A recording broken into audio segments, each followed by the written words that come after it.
जय श्री कृष्णा। अब वैशाख मास समाप्त होने को है। ऐसे में उम्मीद है जिस तरह से आपने पूरे वैशाख के महीने इन वीडियोस को अपना प्यार दिया है, आने वाले महीने में भी आप हर दिन सुबह के समय कथाएं सुनते रहेंगे। इसके लिए अगर आपने अभी तक भी हमारे चैनल को सब्सक्राइब करके बेल आइकन प्रेस नहीं किया है तो प्लीज़ ज़रूर कर लीजिएगा, क्योंकि आप में से बहुत सारे भक्त ऐसे भी हैं जो कथाएँ तो सुनते हैं लेकिन चैनल को सब्सक्राइब नहीं किया हुआ है। इन कथाओं के अलावा भी हमारे चैनल पर वीडियोस अपलोड होती रहती हैं, जिनमें आपको हमारे धर्म में प्रचलित जितने भी व्रत और त्यौहार हैं उन सभी की कथाएं, पूजा विधि और शुभ मुहूर्त की जानकारी दी जाती है। उम्मीद है आप आगे से इन वीडियोस को भी देखना पसंद करेंगे। रसपान कीजिए आज की कथा का। जैमिनी जी कहते हैं, इसके बाद राजा इंद्रद्युम्न ने शिल्पशास्त्र में प्रवीण सभी कारीगरों को मंदिर के निर्माण कार्य में नियुक्त कर दिया। थोड़े ही समय में मंदिर इतना ऊंचा हो गया कि वह नीचे से दिखाई ही नहीं पड़ता था। उस समय भारतवर्ष में जितने समकालीन राजा थे वे सभी राजा इंद्रद्युम्न के उस पुण्य कार्य में संलग्न थे। वह मंदिर ऊंचाई में आकाश को छूता था और चौड़ाई में सभी दिशाओं को पूरा कर रहा था। उसमें जगह जगह पर सोना जड़ा हुआ था और अनेक प्रकार के रत्नों से वह परम उज्जवल लगता था। कहीं स्फटिक शिला का योग होने से उसकी छवि शरद ऋतु के बादलों की तरह सफ़ेद जान पड़ती थी। कहीं काले पत्थर की बनी हुई दीवार बादलों की काली घटा सी दिखाई पड़ती थी।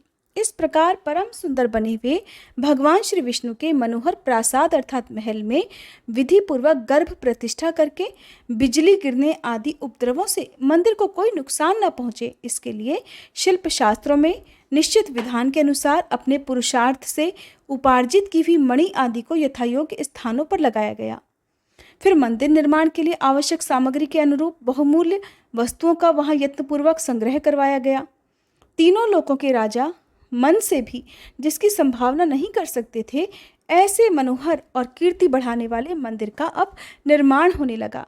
उसके तैयार हो जाने पर राजा इंद्रद्युम्न ने मुनिवर नारद जी से कहा, देवताओं और असुरों के लिए भी जो असंभव था वह सब मेरा कार्य भगवान की कृपा से संपन्न हो गया। ऐसा कहकर उन्होंने नारद जी के चरणों में प्रणाम किया। नारद जी ने भी राजा को उठाकर उनका सत्कार किया और कहा, राजन, इस समय तुम जीवन मुक्त हो गए हो।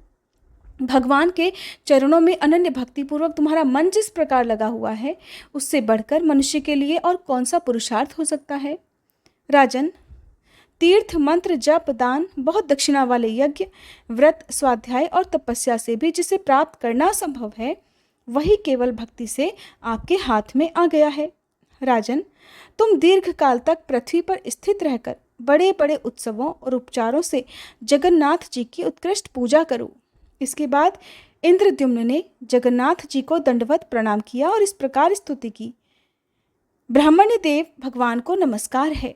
गौओं और ब्राह्मणों के हितैषी शरणागतों का दुख दूर करने वाले तथा चार पुरुषार्थों के एकमात्र हेतु भगवान श्री हरि को नमस्कार है। हिरण्य गर्भ रूप पुरुष और प्राकृत व्यक्त जगत दोनों आपके स्वरूप हैं, आपको नमस्कार है।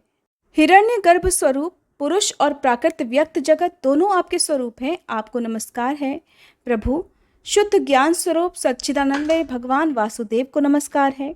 इस प्रकार स्तुति करते हुए राजा के नेत्रों में आंसू भर आए। उन्होंने परिक्रमा करके बारंबार भगवान को प्रणाम किया।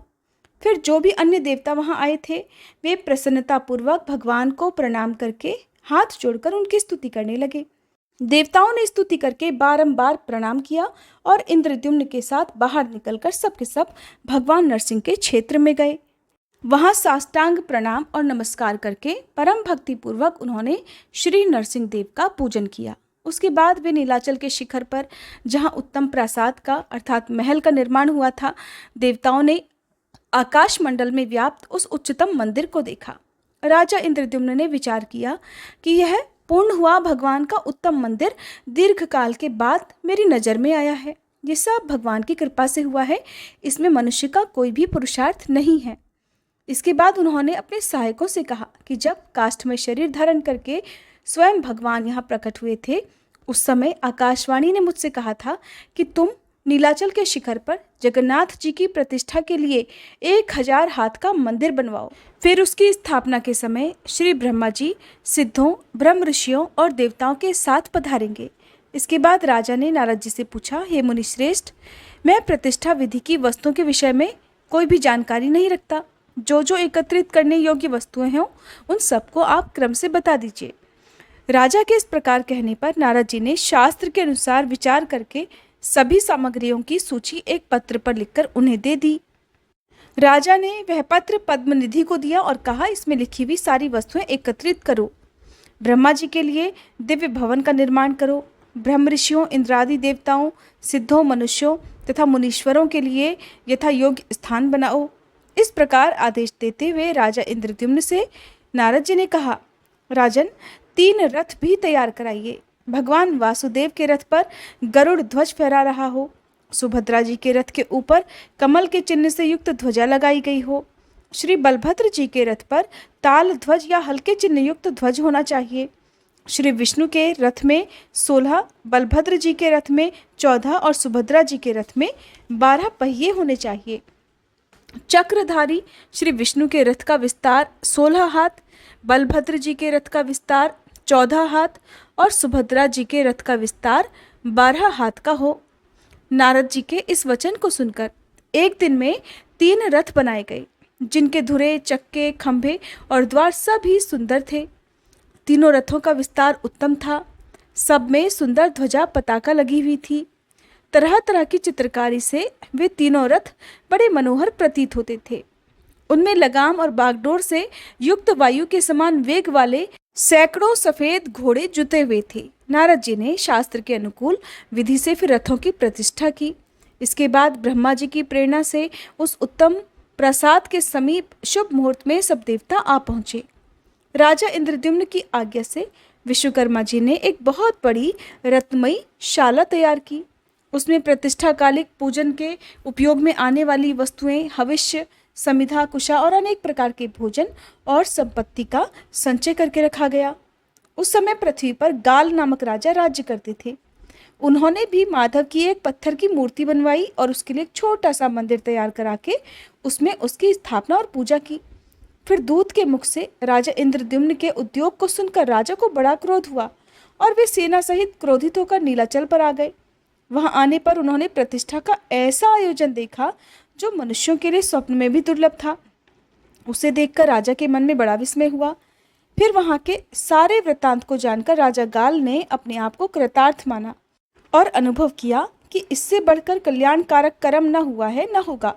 फिर तो वे हाथ जोड़कर राजा इंद्रद्युम्न के समीप गए और बोले, देव, आप राजाओं के राजा तथा जीवन मुक्त हैं, मैं आपकी क्या स्तुति करूं?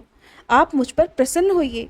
इस प्रकार निवेदन करते हुए श्रेष्ठ राजा गाल ने इंद्रद्युम्न से कहा, राजन, आप अपनी तुच्छता का अधिक बखान क्यों करते हैं? आप भी सार्वभौम सम्राट और भगवान विष्णु के भक्त हैं। प्रजाओं के पालन में तत्पर रहने वाला राजा प्रजा के रक्षा रूप उत्तम मार्ग पर चलकर इस लोक में कीर्ति और धर्म को उपार्जित करता है। आप तो भगवान के भक्त हैं, इसलिए आपको विशेष रूप से सफलता मिलेगी। राजन, काष्ठ रूप में अवतरित हुए साक्षात भगवान विष्णु का ही यह प्रसाद है। 4 स्वरूपों में व्यक्त हुए भगवान जनार्दन की इस मंदिर में स्थापना करके मैं यह मंदिर आपको ही सौंपकर चला जाऊंगा।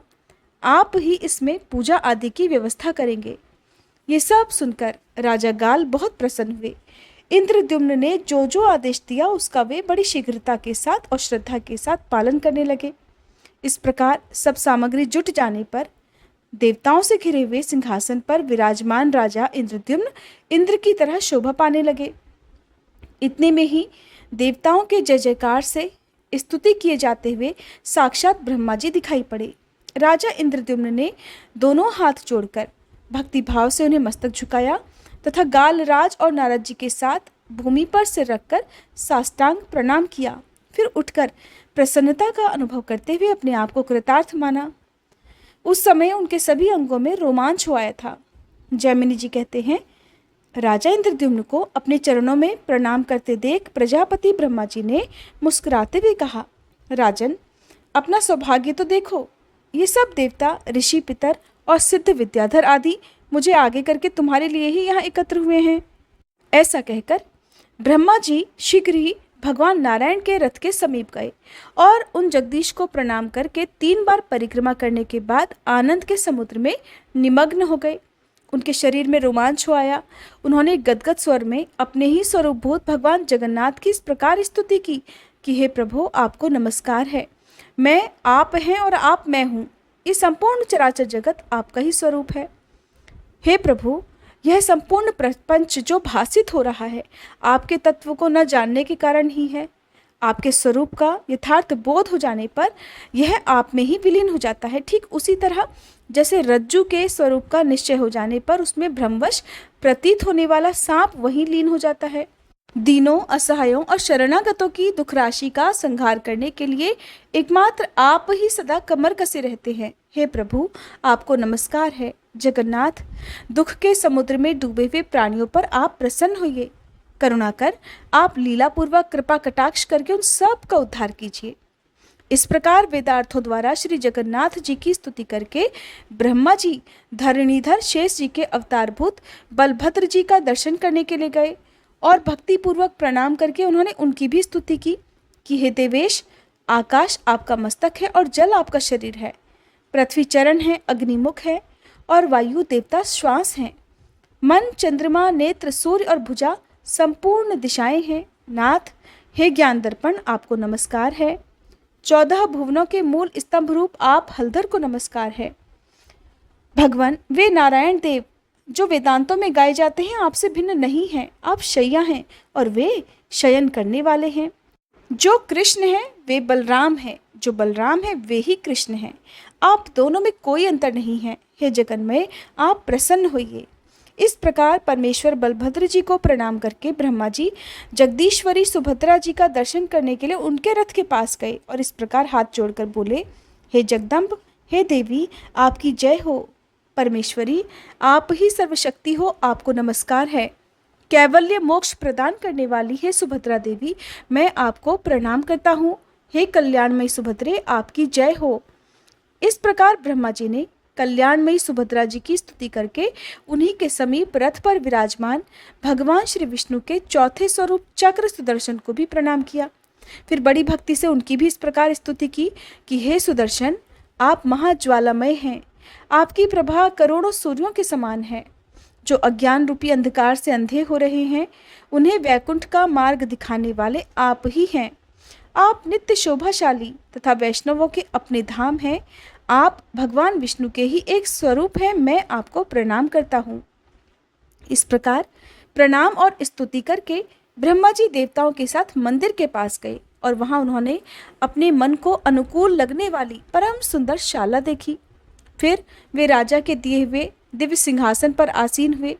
ब्रह्मा जी की आज्ञा से राजा इंद्रद्युम्न ने शांति कर्म करने के लिए महामुनि भरद्वाज जी का वरण किया। प्रतिष्ठा कर्म में भेंट पूजा चढ़ाने के लिए जो जो देवता अभीष्ट माने गए हैं तथा होम कर्म में जिन जिन देवताओं के लिए आहुति देने का विधान है वे सभी ध्यान करने पर ब्रह्मा जी की आज्ञा से चारों दिशाओं में आकर स्वयं ही उपस्थित हो गए। फिर गंध, पुष्प, माला, अलंकार और आभूषण आदि के द्वारा उनकी भलीभांति पूजा की गई। उसके बाद बुद्धिमान भरद्वाज जी ने देवाधिदेव ब्रह्मा तथा सब देवताओं के समक्ष कर्म आरंभ किया। राजा इंद्रद्युम्न ने बड़ी प्रसन्नता के साथ सबका पूजन किया। भगवान के विग्रह स्वरूप उस मनोहर मंदिर की, जिसमें अत्यंत महान ध्वज फहरा रहा था, प्रतिष्ठा करके भरद्वाज जी ने भगवत विग्रहों में प्राण प्रतिष्ठा के लिए श्री ब्रह्मा जी से अनुरोध किया। तब ब्रह्मा जी उठे। उन्होंने नारद आदि ऋषियों तथा विद्वान ब्राह्मणों के साथ स्वयं स्वस्ति वाचन किया। ब्राह्मण लोग वैदिक सूक्तों का पाठ करने लगे। तरह तरह के मंगल वाद्य बजने लगे। उस समय सबने रथ के पास जाकर सीढ़ियों के मार्ग से सावधानी के साथ भगवत विग्रहों को उतारा। दोनों बगल में, भुजाओं में, मस्तक पर तथा दोनों चरणों में हाथ लगाकर लोग धीरे धीरे भगवान नारायण को रुईदार गद्दे पर विश्राम कराते हुए मंदिर के समीप ले गए। ऊपर ऊपर से पारिजात पुष्पों की भी वर्षा होने लगी। तब ब्रह्मा जी इस प्रकार स्तुति करने लगे, हे जगन्नाथ श्री कृष्ण, आपकी जय हो। सब पापों का नाश करने वाले हे प्रभु, आपकी जय हो। लीला से काष्ठ विग्रह धारण करने वाले हे नारायण, आपकी जय हो। सबको मनोवांछित फल देने वाले माधव, आपकी जय हो। संसार सागर में डूबे हुए जीवों का लीलापूर्वक उद्धार करने वाले हे अविनाशी परमेश्वर, आपकी जय हो। दीनोद्धार परायण, आपकी जय हो। हे अनंत अच्युत ईशान, आपकी जय हो। प्रभु, आपको नमस्कार है। यह स्तुति होते समय नारद जी बड़ी प्रसन्नता के साथ वीणा बजा रहे थे। भगवान के मस्तक पर पीछे की ओर से 2 रत्नमय छत्र लगाए गए। दोनों पार्श्व भाग में चामरग्राही देवता पंक्तिबद्ध खड़े थे, जो धीरे धीरे चमर डुला रहे थे। इसी प्रकार सब लोग बड़े कौतूहल के साथ बलभद्र, सुभद्रा जी तथा सुदर्शन चक्र के विग्रहों को भी लेकर गए। मंदिर के मुख्य द्वार पर रत्नमय स्तंभों से सुशोभित मंडप तैयार किया गया था। उसमें अभिषेक के लिए भगवान को पधराया गया। उन सब विग्रहों के सामने दर्पण रख दिए गए। फिर रत्नों के कलशों में रखे हुए तीर्थों के जल से क्रमशः पुरुष सूक्त और श्री सूक्त पाठ करते हुए स्वयं श्री ब्रह्मा जी ने लोक शिक्षा के लिए अभिषेक किया। फिर अलंकार धारण कराकर भगवत विग्रहों को गंध और माला आदि से सुशोभित करके ब्रह्मा जी ने स्वयं ही आरती उतारी और मंत्र पढ़ते हुए उन सब विग्रहों को रत्नमय सिंहासनों पर स्थापित कर दिया। श्री ब्रह्मा जी बोले, संपूर्ण जगत के आधार तथा समस्त लोकों में प्रतिष्ठित हे सर्वव्यापी जनार्दन, आप इस मंदिर में सुस्थिर भाव से विराजमान होइए। यह प्रतिष्ठा सुप्रतिष्ठा हो। नाथ, आपके प्रतिष्ठित होने पर हम सब यहाँ प्रतिष्ठित होंगे। आपकी आज्ञा और आपके प्रसाद से यह प्रतिष्ठा परिपूर्ण हो। इस प्रकार जगन्नाथ जी की स्थापना करके ब्रह्मा जी ने उनके हृदय कमल का स्पर्श करते हुए आनुष्टुभ मंत्र राज का 1 सहस्त्र जप किया। आनुष्टुभ मंत्र इस प्रकार है: उग्रम वीरम महाविष्णुम ज्वलंतम सर्वतोमुखम नरसिंहम भीषणम भद्रम मृत्युम नमाम्यहम। इस प्रकार जप करने के बाद ही वैशाख मास के शुक्ल पक्ष में अष्टमी तिथि को पुण्य नक्षत्र के योग में उत्तम बृहस्पति के दिन भगवान जगन्नाथ की प्रतिष्ठा की गई। इसलिए वह दिन परम पवित्र और सब पापों का नाश करने वाला है। उसमें किया हुआ स्नान, दान, तप, होम आदि सब पुण्य कार्य अक्षय होता है। जो मनुष्य उस दिन भक्तिभाव से भगवान श्री कृष्ण, बलराम जी और सुभद्रा जी का दर्शन करते हैं, वे निस्संदेह मोक्ष के भागी होते हैं। विशाख मास में जो शुक्ल पक्ष की अष्टमी आती है, उसमें यदि बृहस्पतिवार और पुण्य नक्षत्र का योग हो तो उस दिन किया हुआ जगन्नाथ जी का पूजन कोटि जन्मों के पापों का नाश करने वाला होता है। जय श्री कृष्णा। आज की कथा समाप्त हुई। अगला अध्याय अंतिम अध्याय होगा। उम्मीद है आप सभी उस अध्याय को भी जरूर सुनेंगे। आज की वीडियो अच्छी लगी हो तो प्लीज़ लाइक करना मत भूलिएगा।